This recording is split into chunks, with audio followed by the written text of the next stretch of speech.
भगवान श्री राम को समर्पित 2 ग्रंथ मुख्यतः लिखे गए हैं। एक तुलसीदास द्वारा रचित श्री रामचरितमानस और दूसरा वाल्मीकि कृत रामायण। इनके अलावा भी कुछ अन्य ग्रंथ लिखे गए हैं, पर इन सब में वाल्मीकि कृत रामायण को सबसे सटीक और प्रमाणित माना जाता है। लेकिन बहुत कम लोग जानते हैं कि श्री रामचरितमानस और रामायण में कुछ बातें अलग है, जबकि कुछ बातें ऐसी है जिनका वर्णन केवल वाल्मीकि कृत रामायण में है। इस लेख में हम आपको वाल्मीकि कृत रामायण की कुछ ऐसी ही बातों के बारे में बताएंगे। तुलसीदास द्वारा श्री रामचरितमानस में वर्णन है कि भगवान श्री राम ने सीता स्वयंवर में शिव धनुष को उठाया और प्रत्यंचा चढ़ाते समय वह टूट गया, जबकि वाल्मीकि द्वारा रचित रामायण में सीता स्वयंवर का वर्णन नहीं है।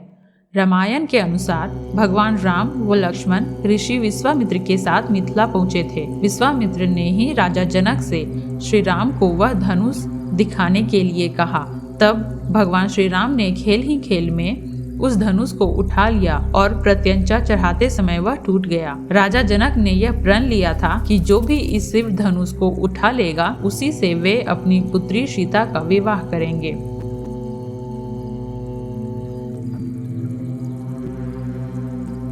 रामायण के अनुसार राजा दशरथ ने पुत्र प्राप्ति के लिए पुत्रेष्टि यज्ञ करवाया था। इस यज्ञ में मुख्य रूप से ऋषि श्रेष्य श्रृंग ने संपन्न किया था। श्रेष्य श्रृंग के पिता का नाम महर्षि विभांडक था। एक दिन जब वे नदी में स्नान कर रहे थे, तब नदी में उनका वीर्यपात हो गया। उस जल को एक हिरनी ने पी लिया था, जिसके फलस्वरूप ऋषि ऋष्यशृंग का जन्म हुआ था।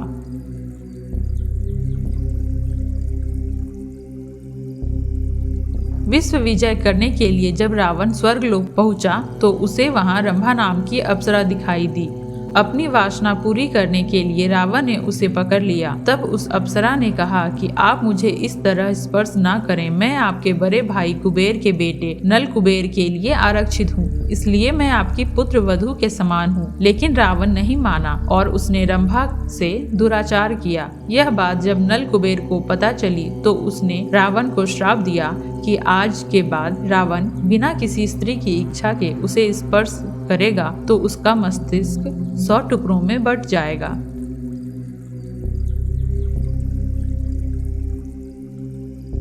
यह बात सभी जानते हैं कि लक्ष्मण द्वारा शूर्पणखा के नाक कान काटे जाने से क्रोधित होकर ही रावण ने सीता का हरण किया था। लेकिन स्वयं शूर्पणखा ने भी रावण का सर्वनाश होने का श्राप दिया था, क्योंकि रावण की बहन शूर्पणखा के पति का नाम विद्युतजिह्व था, जो कालकेय नाम के राजा का सेनापति था। रावण जब विश्व युद्ध पर निकला तो कालकेय से उसका युद्ध हुआ। उस युद्ध में रावण ने विद्युतजिह्व का वध कर दिया। तब शूर्पणखा ने मन ही मन रावण को श्राप दिया कि मेरे ही कारण तेरा सर्वनाश होगा।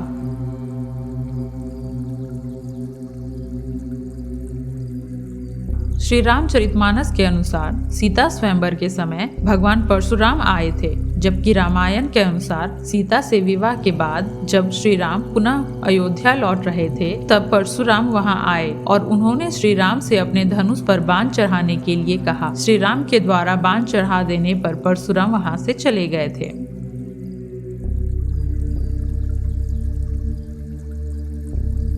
वाल्मीकि रामायण के अनुसार एक बार रावण अपने पुष्पक विमान से कहीं जा रहा था। तभी उसे एक सुंदर स्त्री दिखाई दी। उसका नाम वेदवती था। वह भगवान विष्णु को पति के रूप में पाने के लिए तपस्या कर रही थी। रावण ने उसके बाल पकड़े और अपने साथ चलने को कहा। उस तपस्विनी ने उसी क्षण अपनी देह त्याग दी और रावण को श्राप दिया कि एक स्त्री के कारण ही तेरी मृत्यु होगी। उसी स्त्री ने दूसरे जन्म में सीता के रूप में जन्म लिया।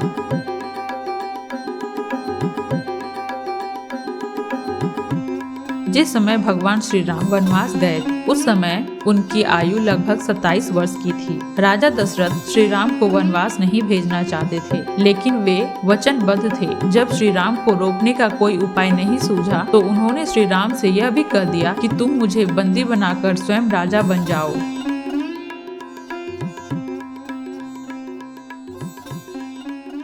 अपने पिता राजा दशरथ की मृत्यु का आभास भरत को पहले ही एक स्वप्न के माध्यम से हो गया था। स्वप्न में भरत ने राजा दशरथ को काले वस्त्र पहने हुए देखा था। उनके ऊपर पीले रंग की स्त्रियां प्रहार कर रही थी। सपने में राजा दशरथ लाल रंग की फूलों की माला पहने हुए, लाल चंदन लगाए हुए रथ पर बैठकर तेजी से दक्षिण यम की दिशा की ओर जा रहे थे।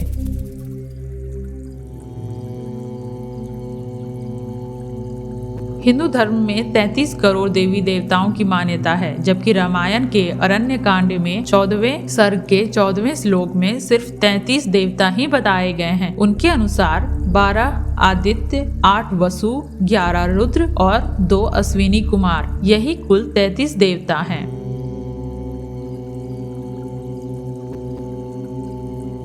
रघुवंश में एक परम प्रतापी राजा हुए थे जिनका नाम अनरण्य था। जब रावण विश्व विजय करने निकला तो राजा अनरण्य से उनका भयानक युद्ध हुआ। उस युद्ध में राजा अनरण्य की मृत्यु हो गई, लेकिन मरने से पहले उन्होंने रावण को श्राप दिया कि मेरे ही वंश में उत्पन्न एक युवक तेरी मृत्यु का कारण बनेगा।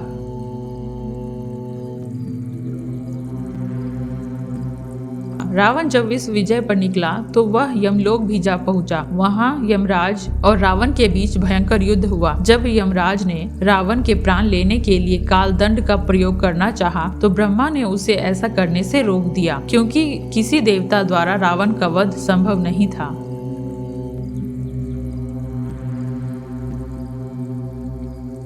सीता हरण करते समय जटायु नामक गिद्ध ने रावण को रोकने का प्रयास किया। रामायण के अनुसार जटायु के पिता अरुण बताए गए हैं। ये अरुण ही भगवान सूर्य देव के रथ के सारथी हैं।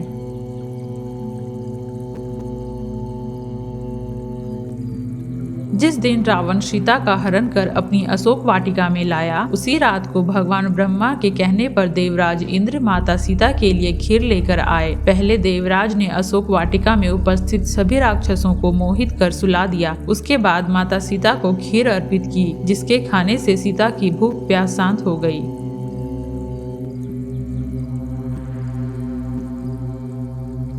जब भगवान राम और लक्ष्मण वन में सीता की खोज कर रहे थे, उस समय कबंध नामक राक्षस का राम लक्ष्मण ने वध कर दिया। वास्तव में कबंध एक श्राप के कारण ऐसा हो गया था। जब श्री राम ने उसके शरीर को अग्नि के हवाले किया तो वह श्राप से मुक्त हो गया। कबंध ने ही श्री राम को सुग्रीव से मित्रता करने के लिए कहा था।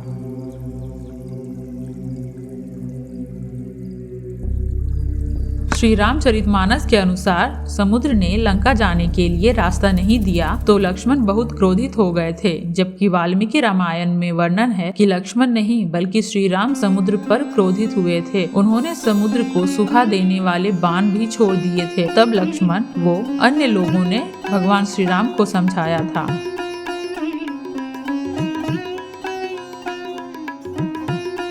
सभी जानते हैं कि समुद्र पर पुल का निर्माण नल और नील नामक वानरों ने किया था, क्योंकि उसे श्राप मिला था कि उसके द्वारा पानी में फेंकी गई वस्तु पानी में डूबेगी नहीं। जबकि वाल्मीकि रामायण के अनुसार नल देवताओं के शिल्पी यानी इंजीनियर विश्वकर्मा के पुत्र थे और वह स्वयं भी शिल्प कला में निपुण था। अपनी इसी कला से उसने समुद्र पर सेतु का निर्माण किया था।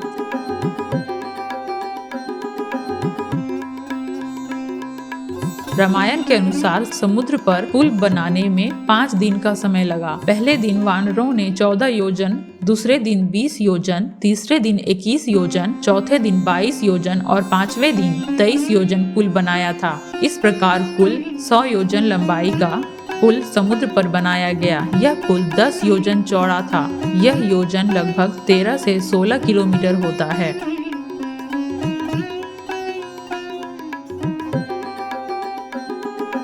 एक बार रावण जब भगवान शंकर से मिलने कैलाश गया, वहां उसने नंदी जी को देखकर उनके स्वरूप की हंसी उड़ाई और उन्हें बंदर के समान मुख वाला कहा। तब नंदी जी ने रावण को श्राप दिया कि बंदरों के कारण ही तेरा सर्वनाश होगा।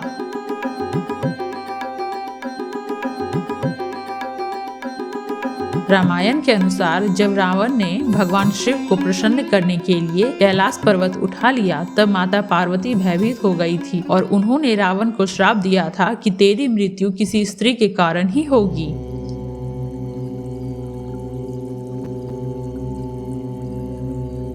जिस समय राम रावण का अंतिम युद्ध चल रहा था, उसी समय देवराज इंद्र ने अपना दिव्य रथ श्री राम के लिए भेजा था। उस रथ में बैठकर ही भगवान श्री राम ने रावण का वध किया था।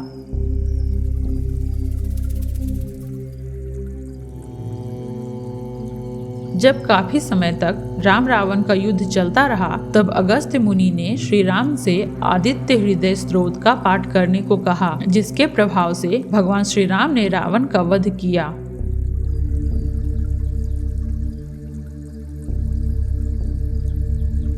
रामायण के अनुसार रावण जिस सोने की लंका में रहता था, वह लंका पहले रावण के भाई कुबेर की थी। जब रावण ने विश्व विजय पर निकला तो उसने अपने भाई कुबेर को हराकर सोने की लंका तथा पुष्पक विमान पर अपना कब्जा कर लिया था।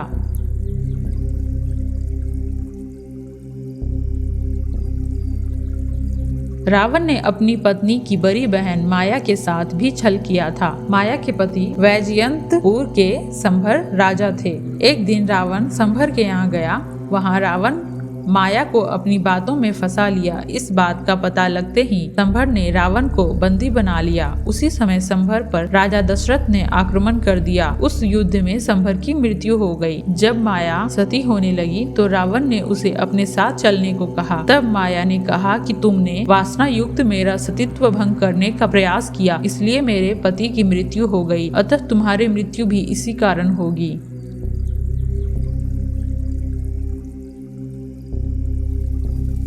रावण के पुत्र मेघनाथ ने जब युद्ध में इंद्र को बंदी बना लिया तो ब्रह्मा जी ने देवराज इंद्र को छोड़ने को कहा। इंद्र पर विजय प्राप्त करने के कारण ही मेघनाथ इंद्रजीत के नाम से विख्यात हुआ।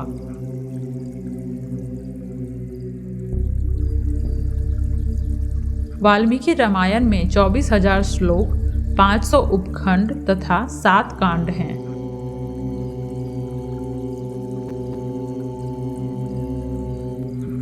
राम और उनके भाइयों के अलावा राजा दशरथ एक पुत्री के भी पिता थे। श्री राम के माता पिता वो भाइयों के बारे में तो प्रायः सभी जानते हैं, लेकिन बहुत कम लोग को यह मालूम है कि राम भगवान की एक बहन भी थी जिनका नाम शांता था। वह आयु में चारों भाइयों से काफी बड़ी थी। उनकी माता कौशल्या थी। ऐसी मान्यता है कि एक बार अंग देश के राजा रोमपद और उनकी रानी वर्षिणी अयोध्या आए। उनको कोई संतान नहीं थी। बातचीत के दौरान राजा दशरथ को जब यह बात मालूम हुई, उन्होंने कहा, मैं आपको बेटी शांता आपको संतान के रूप में दूंगा। यह सुनकर रोमपद और वर्षिणी बहुत खुश हुए। उन्होंने बहुत स्नेह से उनका पालन पोषण किया और माता पिता के सभी कर्तव्य निभाए। एक दिन राजा रोमपद अपनी पुत्री से बात कर रहे थे। उसी समय द्वार पर एक ब्राह्मण आए और उन्होंने राजा से प्रार्थना की कि वर्षा के दिनों में वे खेती की जुताई कर राज दरबार की ओर से मदद प्रदान करे। राजा को यह सुनाई नहीं दिया और वह पुत्री से बातचीत करते रहे। द्वार पर आए नागरिक की याचना न सुनने से ब्राह्मण बहुत दुखी हुआ। वे राजा रोमपद का राज छोड़कर चले गए। वह ब्राह्मण इंद्र के भक्त थे। भक्त की ऐसी अनदेखी पर इंद्रदेव राजा रोमपद पर क्रुद्ध हुए। उन्होंने उनके राज्य में पर्याप्त वर्षा नहीं की। इससे खेतों में खरीफ फसल मुरझाने लगी। इस संकट की घड़ी में राजा रोमपद ऋष्यशृंग ऋषि के पास गए और उनसे पूछा। ऋषि ने बताया कि इंद्रदेव को प्रसन्न करने के लिए यज्ञ करें। ऋषि ने यज्ञ किया और खेत खलिहान पानी से भर गए।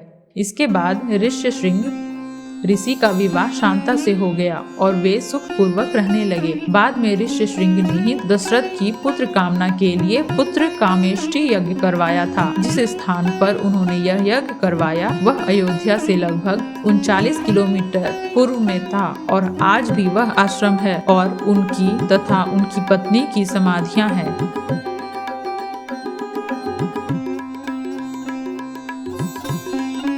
राम को भगवान विष्णु का अवतार माना जाता है, लेकिन आपको पता है कि उनके अन्य भाई किसके अवतार थे? लक्ष्मण शेषनाग का अवतार माना जाता है, जो क्षीर सागर में भगवान विष्णु का आसन है, जबकि भरत व शत्रुघ्न को क्रमशः भगवान विष्णु द्वारा हाथों में धारण किए गए सुदर्शन चक्र और शंख शैल का अवतार माना जाता है।